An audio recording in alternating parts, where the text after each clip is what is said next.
ನಮಸ್ತೆ ವೀಕ್ಷಕರೇ, ಈ ದಿನ ಫಸ್ಟ್ ಟೈಮ್ ನಮ್ಮ ಚಾನಲನ್ನು ನೋಡುತ್ತಿರುವವರು ಸಬ್ಸ್ಕ್ರೈಬ್ ಮಾಡಿ, ಶೇರ್ ಮಾಡಿ.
ಜಯಂತಿಯ ಶುಭಾಶಯಗಳು. ಕೆಂಪೇಗೌಡ ಜಯಂತಿಯ ಆರ್ಥಿಕ ಶುಭಾಶಯಗಳು. ಏನೇನು ಕಾರ್ಯಕ್ರಮ ಮಾಡಿದ್ರಿ? ಎಲ್ಲ ನಾವು ಹುಡುಗರೆಲ್ಲ ಸೇರಿ ಸಂಜೆ ಮಧ್ಯಾಹ್ನ 11 ಗಂಟೆಗೆ ನಾವೆಲ್ಲ ಒಗ್ಗೂಡಿ ಬ್ಯಾನರ್ ಎಲ್ಲ ಹೊರಿಸಿ ಪೂಜೆ ಎಲ್ಲ ಮಾಡಿದ್ದೀರಿ. ಇನ್ನು ಮುಂದಿನ ದಿನಗಳಲ್ಲಿ ಅದ್ದೂರಿಯಾಗಿ ನಾವು ಆಚರಿಸ್ತೀವಿ. ಜೈ ಕೆಂಪೇಗೌಡ. ಜೈ ಕೆಂಪೇಗೌಡ. ನಾಡಪ್ರಭು ಕೆಂಪೇಗೌಡ ಜಯಂತಿ ಶುಭಾಶಯಗಳು. 516ನೇಯ ನಾಡಪ್ರಭು ಕೆಂಪೇಗೌಡ ಜಯಂತಿಯ ಶುಭಾಶಯಗಳು. ಗ್ರಾಮದಲ್ಲಿರುವ ಯುವಕರೆಲ್ಲ ಸೇರಿ ಅತ್ಯಂತ ವಿಜೃಂಭಣೆಯಿಂದ ನಾಡಪ್ರಭು ಬೆಂಗಳೂರು ನಿರ್ಮಾತೃ ಕೆಂಪೇಗೌಡರ 516ನೇ ಜಯಂತ್ಯೋತ್ಸವವನ್ನು ಅತ್ಯಂತ ವಿಜೃಂಭಣೆಯನ್ನು ಆಚರಿಸುತ್ತಾರೆ. ಎಲ್ಲ ಜನತೆಗೂ ಕೆಂಪೇಗೌಡ ಜಯಂತಿ ಶುಭಾಶಯಗಳು. ಈ ದಿನ 516ನೇ ಕೆಂಪೇಗೌಡ ಜಯಂತಿಯನ್ನು ನಾಗನಹಳ್ಳಿ ಗ್ರಾಮದಲ್ಲಿ ಅಂದರೆ ನಮ್ಮೂರಿನಲ್ಲಿ ಆಚರಿಸ್ತಾ ಇದ್ದೀವಿ. ಊರಿನ ಬಂಧುಗಳು. ಇನ್ನೊಂದು ವಿಶೇಷ ಏನಂದರೆ, ಈ ಕೆಂಪೇಗೌಡರನ್ನ ಒಂದು ಜಾತಿಗೆ ಸೀಮಿತ ಮಾಡಿಬಿಟ್ಟಿರೋದೆಲ್ಲ ಅಂತ ನೋವಾಗುತ್ತೆ ಮನಸ್ಸಿಗೆ. ಯಾವುದೇ ಕಾರಣಕ್ಕೂ ನಾನು ಮನವಿ ಮಾಡ್ತೀನಿ ಮುಖಾಂತರ, ಯಾವುದೇ ಕಾರಣಕ್ಕೂ ಕೆಂಪೇಗೌಡರು ಇವತ್ತು ಬೆಂಗಳೂರು ಕಟ್ಟಿದ್ದಾರೆ. ನಗರಪೇಟೆ, ಅಕ್ಕಿಪೇಟೆ, ಬಳೆಪೇಟೆ, ಕಬ್ಬನ್ಪೇಟೆ, ಯಾವ ಪೇಟೆ ತಗೊಳ್ಳಿ, ಯಾವುದೇ ಕಾರಣಕ್ಕೂ ಒಂದೇ ಒಂದು ಪೇಟೆ ಇಲ್ಲ.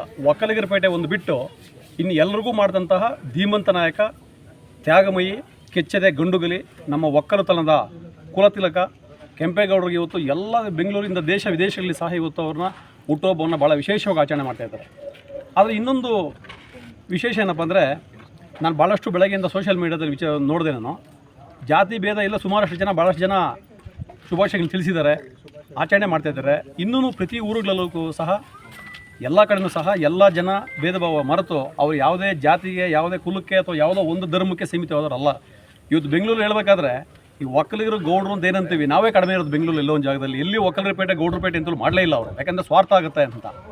ಅದೊಂದು. ಎರಡನೇದಾಗಿ ಅವರು ಕೆಂಪಾಂಬುದಿ ಕೆರೆ ತುಂಬೋದವಾಗ ಅವ್ರ ಮನೆಯಲ್ಲಿರ್ತಕ್ಕಂಥ ತುಂಬು ಗರ್ಭಿಣಿ ಅವರ ಮನೆಯ ಸ್ತ್ರೀಯನ್ನು ಬಲಿ ಕೊಟ್ಟದ್ದು ಬಹುಶಃ ಇತಿಹಾಸದಲ್ಲಿ ಯಾವುದು ಇಲ್ಲ ಅನ್ಕೊತೇನೆ ನಾನು. ನನ್ನ ಗಮನಕ್ಕೆ ಬಂದಿರೋ ಮಟ್ಟಿಗೆ ಇತಿಹಾಸದಲ್ಲಿ ಯಾವುದೂ ಇಲ್ಲ. ಯಾವುದೇ ನಮ್ಮ ಮನೆಯಲ್ಲಿ ಇರ್ತಕ್ಕಂಥ ಒಬ್ಬ ಹೆಂಗಸನಾಗಲಿ ಅಥವಾ ನಮ್ಮ ಮನೆಯಲ್ಲಿ ಇರ್ತಕ್ಕಂಥ ಒಬ್ಬ ವ್ಯಕ್ತಿನಾಗಲಿ ಎಲ್ಲಿನೂ ಯಾವುದೇ ಧರ್ಮದಲ್ಲಾಗಲಿ ಯಾವುದೇ ಇತಿಹಾಸದಲ್ಲಾಗಲಿ ಬಲಿ ಕೊಟ್ಟಿರ್ತಕ್ಕಂಥ ಇತಿಹಾಸ ಇಲ್ಲವೇ ಇಲ್ಲ. ಇವರ ಇತಿಹಾಸ ಹೇಳುತ್ತೆ, ಇತಿಹಾಸ ಓದ ತಿಳಿಯುತ್ತೆ. ನೀರಿದ್ದವಾಗ, ಮಳೆ ಇಲ್ಲವಾಗ, ಬರಗಾಲ ಕ್ಷಾಮ ಬಂದವಾಗ ಬೆಂಗಳೂರಲ್ಲಿ ಆ ಜನತೆ ಹಾಹಾಕಾರ ಪಟ್ಟವಾಗ ಯಾರೋ ದೊಡ್ಡವರು ಹೇಳೋರು ಅಂತ ಅದು ಕೇಳಿಸ್ಕೊಂಡು ಆ ಮನೆ ಇರ್ತಕ್ಕಂಥ ಮಹಾಮಯಿ ಮುತ್ತೈದೆ ಲಕ್ಷ್ಮೀ ಅಮ್ಮನವರು ಹೋಗಿ ಅವರು ಬಲಿಯಾಗ್ತಾರೆ ಇದಕ್ಕೆ.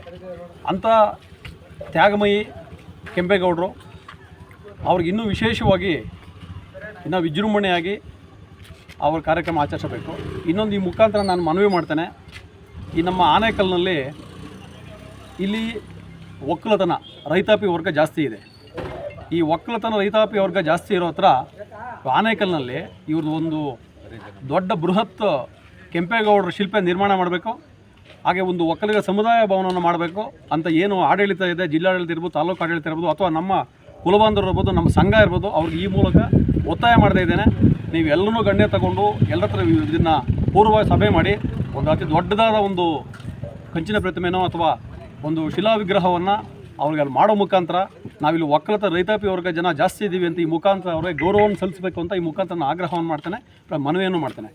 ಎಲ್ಲ ಜನ ಸೇರಿ ಪ್ರತಿಯೊಂದು ಜಾಗದಲ್ಲೂ ಒಕ್ಕಲತನ ಇರೋ ಜಾಗದ ಪ್ರತಿಯೊಂದು ಜಾಗದಲ್ಲೂ ಕೆಂಪೇಗೌಡರ ವಿಗ್ರಹ ಅಥವಾ ಅದನ್ನು ನಿರ್ಮಾಣ ಮಾಡಬೇಕು. ಅದಕ್ಕೆ ಸೂಕ್ತ ರೀತಿಯಲ್ಲಿ ಭದ್ರತೆಯನ್ನು ಒದಗಿಸಿ ಅದನ್ನು ಕಾಪಾಡಬೇಕು ಅಂತ ಈ ಮೂಲಕ ಮನವಿ ಮಾಡ್ತೇನೆ. ವಿಶೇಷ ಏನಂದರೆ ಇವತ್ತು ನಮ್ಮೂರಲ್ಲಿ ಭಾಳ ಚೆನ್ನಾಗಿ ನಮ್ಮ ಕುಲಬಾಂಧವರು, ನಮ್ಮ ಯುವ ಮಿತ್ರರು ಭಾಳ ಚೆನ್ನಾಗಿ ಇವತ್ತು ಅದ್ದೂರಿಯಾಗಿ ಆಚರಣೆ ಮಾಡಿದ್ದಾರೆ. ಅದಕ್ಕೆ ವಿಶೇಷವಾಗಿ ಮತ್ತೊಮ್ಮೆ ಅವರಿಗೆ ವಿಶೇಷವಾಗಿ ನಾನು ಶುಭಾಶಯಗಳನ್ನು ಮತ್ತು ಅಭಿನಂದನೆಗಳನ್ನು ತಿಳಿಸ್ತಾ ನಾನು ಮಾತನ್ನು ಮುಗಿಸ್ತೇನೆ. ಜೈ ಕೆಂಪೇಗೌಡ. ನಾಡಪ್ರಭು ಕೆಂಪೇಗೌಡರ ಜಯಂತಿಯ ಆರ್ಥಿಕ ಶುಭಾಶಯಗಳು. ಈಗಿನ ಪೀಳಿಗೆಯ ಮಕ್ಕಳಿಗೆ ನಮ್ಮ ನಾಡಪ್ರಭು ಕೆಂಪೇಗೌಡರು ಮಾಡಿರುವ ಒಂದು ಸಾಧನೆಗಳಾಗಿರ್ಬೋದು, ಒಂದು ಸಹಾಯ ಆಗಿರ್ಬೋದು, ಯಾರಿಗೂ ಏನು ಗೊತ್ತಾಗ್ತಾ ಇಲ್ಲ. ಅದನ್ನು ಅರಿವು ಮೂಡಿಸೋ ಥರ ಸರ್ಕಾರ ಒಂದು ಕ್ರಮ ಕೈಗೊಳ್ಬೇಕಂತ ನಾವು ತಮ್ಮಲ್ಲಿ ಮನವಿ ಮಾಡ್ಕೊತೀವಿ.